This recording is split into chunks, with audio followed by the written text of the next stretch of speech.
बालेश्वर भद्रक केन्द्रीय समवाय बैंक रे व्यापक दुर्नीति घटिता अभियोग करी डीआरसीएस भिजिलांस तदंत दाबी करिसेंति विरोधी।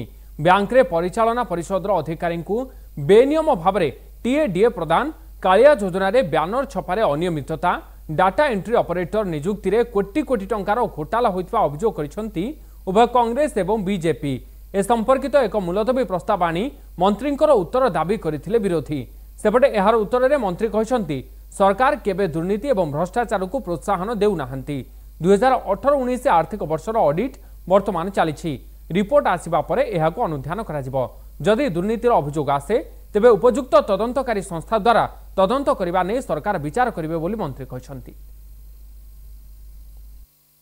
स्पष्ट दुर्नीतिर बासना बारी होउची एवं ताहा जदि आउरी अधिक भाव में तदंत हेबो वर्ष वर्षर जो सेठी गोटे बैंक जी तार लाभांश अच्छी डिविडेंड दौची सरकार को जो पाखापाखि 35,000 कोटी टंकार तांकर वार्षिक कारबार अच्छी से मैनेजमेंट सीओ समस्ते डायरेक्टर को पर्यंत इन्वॉल्व अच्छे तदंत करने सब विधायक माने दाबी करछन्ति एवं मु भी दाबी करछि केसिस बैंक विभिन्न प्रकार तदंत करने एवं मन इच्छा टीएडीए टू आरंभ करी परचेजिंग प्रिंटिंग परचेज आरंभ करी एवं कंप्यूटर परचेजिंग आरंभ करी विभिन्न दुर्नीति रही विभिन्न बैंक रे ताकू राज्य सरकार तदंत करने कथा किसी कही ना।